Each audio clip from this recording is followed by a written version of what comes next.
साथियों नमस्कार, हमारे चैनल में आपका स्वागत है। मैं हूं रामचंद्र मौर्य। साथियों, इस देश की 20% आबादी जिन मुसलमानों की है, क्या उनके अस्तित्व पर संकट खड़ा होने वाला है? क्या उनके ऊपर एक बड़ी आपदा आने वाली है? क्या उनकी प्रॉपर्टी छीनी जाने वाली है? क्या उनके धर्म स्थलों को हड़प करके वहां पर अयोध्या की तरह फिर से राम मंदिर, कृष्ण मंदिर या शिव मंदिर बनाने की कोशिशें होने वाली हैं?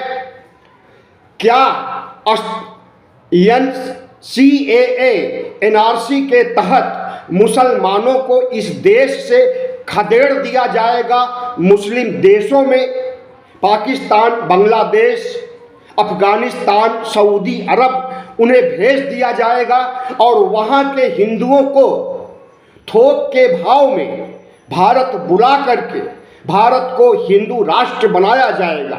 जी हाँ, आज हम इसी का विश्लेषण करेंगे और विश्लेषण से पहले आपसे उम्मीद करते हैं कि अगर आप पहली बार हमारे चैनल को देख रहे हैं तो इसे सब्सक्राइब कर लीजिए और वीडियो अच्छा लगे तो शेयर भी कीजिए और लाइक भी कीजिए।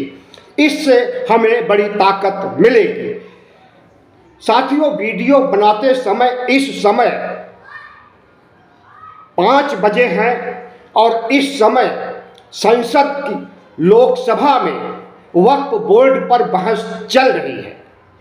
बहस कुछ घंटों में खत्म हो जाएगी और उसके बाद पेश किया गया वक्फ बिल पर मुहर लग जाने की पूरी संभावना है। जी नायडू और नीतीश ने कुछ दिन पहले संकेत दिया था कि हम मुसलमानों के साथ खड़े थे, खड़े हैं और खड़े रहेंगे।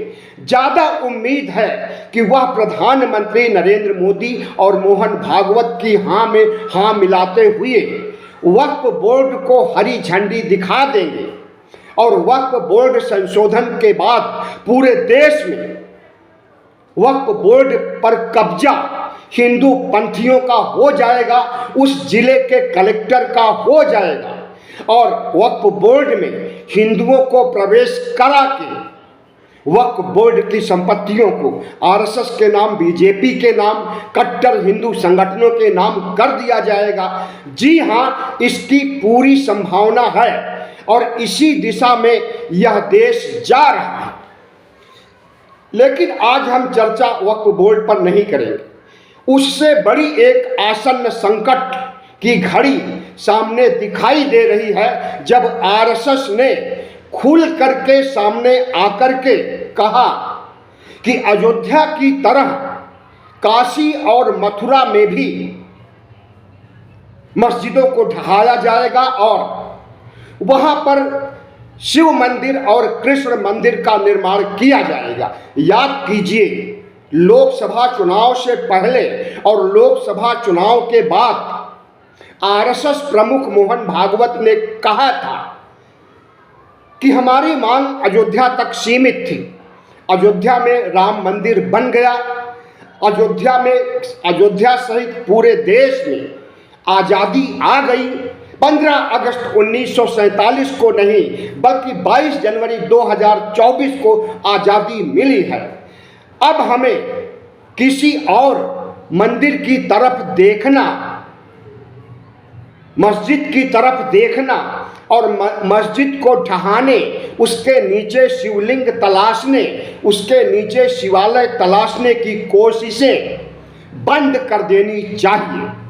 मोहन भागवत के इस बयान से हिंदू समाज में, पूरे हिंदू समाज में नहीं, कट्टरपंथी कठमुल्ले हिंदू समाज में खलबली मच गई थी और सबों ने RSS प्रमुख मोहन भागवत को भद्दी भद्दी गालियां दी थी। उसी समय से मोहन भागवत कट्टरपंथियों के निशाने पर हैं और प्रधानमंत्री नरेंद्र मोदी अभी पिछले दिनों 30 मार्च को जब नागपुर गए तो उसके बाद आरएसएस सामने आता है और घोषणा करता है कि हम मथुरा में ईदगाही मस्जिद, वाराणसी में, काशी में जो विवादित ज्ञानवापी मस्जिद है उसके खिलाफ हिंदू संगठनों को खड़े होने से मना नहीं करेंगे। इन दोनों जगहों पर और बाकी जगहों पर हमारे कार्यकर्ता हिंदू संगठन लड़ेंगे और जीतेंगे। तो यह क्या संकेत है? मोहन भागवत ने जो बात कही उससे यू टर्न लेते हुए संघ के महासचिव दत्तात्रेय होश बोले, अगर बाहर आते हैं और मीडिया को अपने ही एक अखबार विक्रम को कर्नाटक में इंटरव्यू देते हुए कहते हैं कि राम मंदिर बन जाने के बाद अब हम चाहते हैं कि काशी में ज्ञानवापी मस्जिद को ढहा करके शिव मंदिर बनाया जाए और मथुरा में ईदगाही मस्जिद को ढहा करके वहां पर कृष्ण का मंदिर बनाया जाए। संभल के बारे में उन्होंने अपने विचार नहीं व्यक्त किए, लेकिन उनकी टोन से, उनके बॉडी लैंग्वेज से यही लग रहा था कि अब वह फिर से 6 दिसंबर 1992 को होने वाली बाबरी मस्जिद ढहाने की घटना को फिर से अंजाम देने के लिए आरएसएस के कार्यकर्ताओं, कट्टरपंथी संगठनों को हरी झंडी दिखा दिए हैं। और आरएसएस की इस हरी झंडी के बाद क्या कट्टरपंथी संगठनों से ज्ञानवापी मस्जिद और ईदगाही मस्जिद को बचाया जा सकता है? क्या संभल की मस्जिद को, अजमेर की दरगाह को और इस देश की 3000 मस्जिदों को बचाया जा सकता है? कब्जा करने की बात तो ताजमहल पर भी हो रही है कि यहाँ ताजमहल का मकबरा के पहले तेजो महालय शिव का मंदिर था। और यह बात किसी छोटे मोटे कार्यकर्ता या किसी साधारण आदमी ने नहीं कही, योगी आदित्यनाथ ने कहा था। और अब हमें लगता है कि ताजमहल पर भी कब्जा करने के लिए, उसे ढहाने के लिए, वहां पर शिव का मंदिर, तेजो महल बनाने के लिए उपक्रम किया जाएगा। ठीक उसी तरह से दिल्ली स्थित कुतुब मीनार, जो सारी दुनिया में मशहूर है, ताजमहल भी और कुतुब मीनार भी, कुतुब मीनार को विष्णु स्तंभ का नाम दिया है हिंदू संगठनों ने। इतिहास में एक ऐसे विष्णु स्तंभ का कहीं कोई जिक्र नहीं है, लेकिन मनगढ़ंत भारतीय जनता पार्टी, आरएसएस और तमाम हिंदू संगठनों के कट्टरपंथियों ने कुतुब मीनार को विष्णु स्तंभ का नाम दिया है और कुतुब मीनार को भी ढहाने की बात प्रकारांतर से, पर्दे के पीछे से चल रही है। तो क्या हमारे देश के विश्व प्रसिद्ध इस्लामिक कल्चर के धर्म स्थल पुरावशेष बचेंगे? क्या हमारी साझा विरासत, साझा संस्कृति जो सदियों से है वह बचेगी? और सबसे बड़ा यक्ष प्रश्न तो यही है कि क्या इस देश के लगभग 20% मुसलमान बचेंगे? क्योंकि मुसलमानों के खिलाफ जो घिनौनी चाल भारतीय जनता पार्टी, आरएसएस चल रही है, उससे पूरे अल्पसंख्यक समाज पर प्रश्न चिन्ह खड़ा हो गया है। राम मंदिर बनने के बाद कई कट्टरपंथियों ने कहा था अयोध्या तो झांकी है, काशी मथुरा बाकी है। और उन कट्टरपंथियों में अगर संवैधानिक पद पर बैठे केशव प्रसाद मौर्य, जो कि डिप्टी चीफ मिनिस्टर हैं उत्तर प्रदेश के, इन्होंने ट्वीट किया और मीडिया को बताया था कि अयोध्या तो झांकी है, काशी मथुरा बाकी है।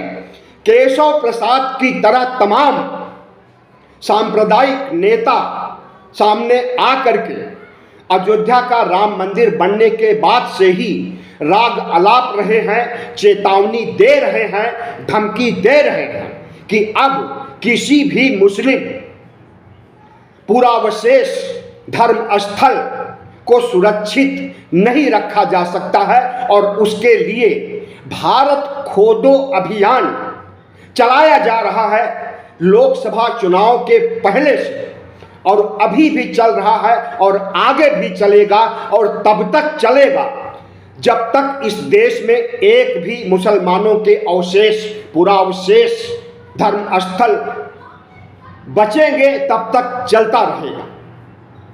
तो जाहिर है कि हमारी संस्कृति, हमारी साझा संस्कृति, साझा विरासत और इस देश की गंग जमनी तहजीब के सामने आरएसएस भारतीय जनता पार्टी ने जो संकट खड़ा किया है वह संकट क्यों खड़ा किया है, अगर इसकी तह में आप जाना चाहेंगे तो ज़्यादा बुद्धि लगाने की ज़रूरत नहीं पड़ेगी। आरएसएस भारत को हिंदू राष्ट्र बनाने के लिए उसकी स्थापना 1925 में की गई थी और आज जब अक्टूबर में, इसी अक्टूबर में 100 साल पूरे हो जाएंगे तो आरएसएस इस देश को हिंदू राष्ट्र के रूप में देखना चाहता है और उसी हिंदू राष्ट्र को अंजाम देने के लिए मुसलमानों को जो कि 20% के आसपास हैं उन्हें इस देश में नहीं देखना चाहता है, उनकी प्रॉपर्टी को हड़प लेना चाहता है और उसी प्रॉपर्टी को हड़पने के लिए वक्फ बोर्ड में आज बहस चल रही है। देर रात तक बहस पूरी हो जाएगी और कानून लोकसभा से पास हो जाएगा। उसके बाद कल राज्यसभा में भेजा जाएगा। राज्यसभा में पास होने के बाद राष्ट्रपति के पास जाएगा और राष्ट्रपति के हस्ताक्षर के बाद मुसलमानों की वक्फ प्रॉपर्टी पर हिंदुओं का कब्जा होने में देरी नहीं लगेगी। जाहिर है कि उनकी प्रॉपर्टी को छीनने के लिए, उन्हें देश से बाहर निकालने के लिए तो कानून पहले ही आ गया था 2019 में ही CAA NRC के रूप में, और उस CAA NRC को के दायरे में न सिर्फ मुसलमान थे बल्कि इस देश के OBC SC ST भी थे, बहुजन समाज के लोग भी थे और अभी भी वह खतरा मौजूद है। CAA NRC के तहत मुसलमानों की प्रॉपर्टी छीन लेने के बाद उन्हें इस देश से बाहर करने की प्लानिंग है। बांग्लादेश, पाकिस्तान, अफगानिस्तान, सऊदी अरब के तमाम कंट्रीज, वहां पर भारत के मुसलमानों को भेजा जाएगा अस्थायी रूप से और उन देशों के हिंदुओं को अस्थायी रूप से भारत बुलाया जाएगा और यहाँ के मुसलमान जहाँ रहते थे उन्हीं पर बसा दिया जाएगा। तो इस तरह से भारतीय जनता पार्टी और आरएसएस अपने सपनों को अंजाम देने में लगा है कि मुसलमानों की न सिर्फ प्रॉपर्टी हड़प ली जाए, उन्हें देश निकाला कर दिया जाए और उनके धर्मस्थलों को हड़प करके, उन्हें ढहा करके वहाँ पर हिंदू मंदिर बना दिए जाएं। और इन तीनों कामों को अंजाम देने के लिए जिस तरह से मोहन भागवत के इशारे पर नरेंद्र मोदी काम कर रहे हैं और विपक्ष नपुंसक साबित हो रहा है इनके सामने, तो इसे क्या कहा जाएगा? क्या लोकतंत्र जर्जर हो चुका है? लोकतंत्र खत्म होने वाला है? सिर्फ मुसलमान ही नहीं, बौद्ध भी हिंदुओं के निशाने पर हैं। पूरे देश में वक्फ का विरोध सिर्फ मुसलमान ही नहीं कर रहे हैं बल्कि पूरे देश ही नहीं, पूरी दुनिया में बोध गया मुक्ति आंदोलन भी चल रहा है। देश के हर कोने कोने से हर रोज खबर आती है, गोदी मीडिया छिपा लेता है कि बोध गया मुक्ति के लिए फला राज्य में जुलूस निकला, धरना प्रदर्शन हुआ, लेकिन वह खबरें दबा दी जाती हैं। तो बोध गया में बीटीएमसी, बोध गया टेम्पल मैनेजमेंट कमेटी पर हिंदुओं का कब्जा पहले से है। वक्फ बोर्ड पर तो आज से कब्जा होने जा रहा है, लेकिन बीटीएमसी पर कब्जा 1949 से ब्राह्मणों का है। कुल 9 सदस्य हैं, जिसमें 4 बौद्ध, 4 हिंदू हैं। हिंदुओं की संख्या इसलिए ज्यादा हो जाती है क्योंकि डीएम को भी इसमें रखा गया है। बोध गया के डीएम को, जो कि हिंदू होता है अक्सर, अगर उसे शामिल किया जाए तो बीटीएमसी में हिंदुओं का पलड़ा भारी है। और अपनी मर्जी से बीटीएमसी बोध गया मुक्ति आंदोलन इसीलिए किया जा रहा है कि बोध गया को बचाने का काम किया जा रहा है ब्राह्मणों के चंगुल से। अब इसमें कितनी सफलता मिलेगी यह तो समय बताएगा। इसके लिए आंदोलन 12 फरवरी से ही शुरू हो चुका है, कब तक चलेगा कुछ पता नहीं है। लेकिन इसी 5 अप्रैल से और 14 अप्रैल को और वैशाख पूर्णिमा, जिस दिन तथागत बुद्ध पैदा हुए थे, उस दिन आंदोलन जोर पकड़ेगा। दुनिया भर के देश जो कि बुद्धिस्ट बौद्ध धर्म में विश्वास रखते हैं, उनका समर्थन मिल रहा है। और बाबा साहब डॉक्टर भीमराव अंबेडकर के अनुयायियों, अंबेडकरवादियों का समर्थन मिल रहा है। लड़ाई लंबी है, लंबी लड़ाई लड़े बगैर जीत पाना मुश्किल है। लेकिन उससे बड़ी लड़ाई अगर मुसलमान लड़ रहे हैं, जिन्हें कि इस देश से महरूम करने की हर संभव कोशिशें हो रही हैं और उन कोशिशों को अंजाम दिया जा रहा है। और हमें तो ऐसा लगता है कि मोहन भागवत, नरेंद्र मोदी शाह अराजकता और अफरा तफरी का माहौल मचा करके इस देश में अस्थिरता उत्पन्न करना चाहते हैं, संवैधानिक संकट खड़ा करना चाहते हैं, आपदा की स्थिति लाना चाहते हैं। और जब देश में अफरा तफरी का माहौल शुरू हो जाए, लोग एक दूसरे से लड़ने लगे, जगह जगह दंगे भड़क जाएं, तो उसी बीच भारत को हिंदू राष्ट्र घोषित करके आरएसएस अपनी 100 साल की इच्छाओं को पूरा करना चाहता है। हिंदुओं को मुस्लिमों से, मुस्लिमों को हिंदुओं से, हिंदुओं को बौद्धों से, बौद्धों को मुस्लिमों और हिंदुओं से लड़ाने की यह परंपरा अगर किसी ने विकसित किया है तो उसके दायरे में आरएसएस और भारतीय जनता पार्टी ही आती है। और उसकी यह कवायद लंबे अरसे से चल रही है और विपक्ष कुछ नहीं कर पा रहा है और करने की कोशिश भी करता है, विरोध भी करता है, तो उसकी आवाज नकार खाने में तूती की आवाज साबित हो रही है। इस देश में जो कुछ हो रहा है उस पर पूरी दुनिया की नज़र है। आज 2 अप्रैल है, आज से ही अमेरिका अपने आयात सामानों पर टैरिफ बढ़ाने जा रहा है। भारत की मुश्किलें आज से बढ़ने जा रही हैं। लेकिन अंतर्राष्ट्रीय संकट होने के बावजूद और आज के दिन ही अगर मुसलमानों की प्रॉपर्टी छीनने के लिए संसद में बाज़ाब्ता कानून लाया गया है, बहस चल रही है, बहस पूरी होगी, बिल एक्ट बन जाएगा, उसके बाद जब इसे लागू करेंगे तब आंदोलन, धरना, प्रदर्शन कितना होगा और कितना बड़ा विद्रोह सामने आ सकता है, कुछ नहीं कहा जा सकता है। मुसलमानों ने भी कमर कस ली है। एक्ट बनते ही सुप्रीम कोर्ट का दरवाज़ा खटकाने की कोशिश की जाए। और सुप्रीम कोर्ट एक ऐसी संवैधानिक संस्था है, स्वायत्त न्याय देने वाली संस्था है।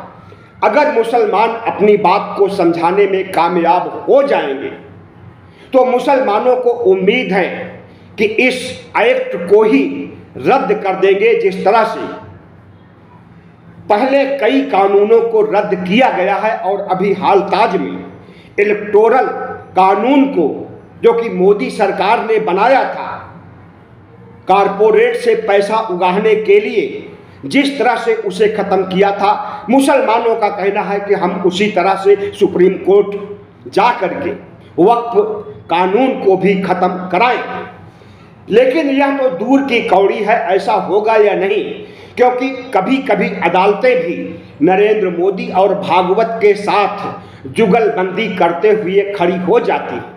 और जब चीफ जस्टिस के घर नरेंद्र मोदी जा कर के पूजा अर्चना करने लगे, गलबहियाँ डालने लगे, तो अदालतों के चरित्र पर भी सवालिया निशान खड़े हो जाते हैं। और कई बार कई फैसलों को देखा गया कि सरकार के पक्ष में फैसले सुनाए गए हैं। खुद चंद्रचूड़ ने माना है कि अयोध्या का फैसला ईश्वर के कहने पर सुनाया गया है। भगवान राम उनके पास आए थे और उन्होंने प्रेरणा दी कि आपको ऐसा फैसला सुनाना होगा कि मुसलमानों की मस्जिद वहाँ न बनने पाए, वहाँ से 30-50 किलोमीटर दूर उनको जगह दिया जाए और राम जन्मभूमि पर राम का ही मंदिर बने, भव्य मंदिर बने। उसके लिए ट्रस्ट बनाने के लिए भी अदालत को कवायद करनी चाहिए। और उन्होंने भगवान राम के बातों को संज्ञान में लेते हुए फैसला भी सुना दिया और उस फैसले पर हस्ताक्षर भी नहीं किया किसी भी जज ने, और सभी जजों को रेवड़ियां बांटी गई। चंद्रचूड़ को चीफ जस्टिस बना दिया गया। तो इस देश में संविधान का खुल्लम खुल्ला उल्लंघन हम समझते हैं कि न्यायपालिका भी कर रही है। और मुसलमानों को भूल जाना चाहिए कि वक्फ बोर्ड कानून जब बनकर तैयार हो जाएगा, प्रॉपर्टियों को हड़पने का सिलसिला शुरू हो जाएगा, तो उनकी बात सुप्रीम कोर्ट मान लेगा। इसी तरह से बीटीएमसी कानून के लिए भी हम चेतावनी देते हैं कि नीतीश सरकार के बूते की बात नहीं है कि वह बीटीएमसी कानून के में हिंदुओं की बहुतायत संख्या को घटाए या उन्हें निकाल बाहर करें। उनके अधिकार क्षेत्र में होते हुए भी वह नहीं कर पाएंगे, क्योंकि उनके सिर पर मोदी का हाथ है। मोदी का शासन कोई चला रहा है तो अमित शाह चला रहे हैं। मुख्यमंत्री नाम के हैं, काम देख रहे हैं अमित शाह और मोदी। मुख्यमंत्री पद की बात है। तो जिस देश में संविधान को फेल करने की नौबत आ गई है, जिस देश में साझा संस्कृति को रौंदने की नियति बन गई हो, जिस देश में संविधान को हटा करके मनुस्मृति की बात लानी, मनुस्मृति को संविधान की जगह रिप्लेस करने की बात पहले ही कह दी गई है लोकसभा चुनाव के दौरान ही, उस देश में वही कुछ होगा जो मोहन भागवत चाहेंगे, जो मोदी चाहेंगे। और उसी सब के लिए नरेंद्र मोदी अगर नागपुर जा करके मोहन भागवत से मिल करके आते हैं और अब उसे अंजाम दे रहे हैं, तो किसी को ताजुब नहीं होना चाहिए। प्रधानमंत्री नरेंद्र मोदी आरएसएस प्रमुख मोहन भागवत से अपील है कि इस देश को जैसे था वैसे रहने दें। अगर इस देश की प्रगति सुनिश्चित नहीं कर सकते हैं, अगर इस देश को विकसित राष्ट्र नहीं बना सकते हैं, तो वह जैसे था धर्मनिरपेक्ष राष्ट्र के रूप में वैसे ही रहने दें। उसके कलेवर को बदलने की जरूरत नहीं है। संविधान को हटाने की जरूरत की जाएगी भारत को हिंदू राष्ट्र बनाने की जरूरत की जाएगी तो इस देश के 98 करोड़ मतदाता, 140 करोड़ देशवासी, जिसमें 90% ओबीसी, SC, ST के लोग हैं, इनका कोप भाजन बनना पड़ेगा नरेंद्र मोदी को भी, RSS को भी और तमाम हिंदू पंथी संगठनों को जो मुसलमानों पर अत्याचार कर रहे हैं, जो बौद्धों पर अत्याचार कर रहे हैं, जो ईसाइयों पर अत्याचार कर रहे हैं। उनका अत्याचार इस देश का ओबीसी, SC, ST देख रहा और उन्हें ऐसी सजा देगा कि जिस तरह से 2014 के पहले बीजेपी मुक्त भारत था, थोड़े समय के लिए अटल बिहारी वाजपेयी आए थे, उसी तरह से फिर से बीजेपी मुक्त भारत हो जाएगा और फिर से कांग्रेस का शासन आ जाएगा और उस शासन में ओबीसी, SC, ST की भी बड़े स्तर पर भागीदारी होगी। इसलिए मोहन भागवत, नरेंद्र मोदी और अमित शाह को मंत्रणा करनी चाहिए कि हिंदू राष्ट्र के उद्देश्य को भूल जाए, इस देश से मुसलमानों को निकालने की बात भूल जाए, साझा संस्कृति को रौंदने की बात भूल जाए, काशी और मथुरा में अफरा तफरी करके वहां के मस्जिदों को ढहाने और मंदिर बनाने की बात को भूल जाए, वरना उनके साथ इस देश के ओबीसी, SC, ST ऐसा बर्ताव करेंगे कि वह सियासत में नहीं बचेंगे।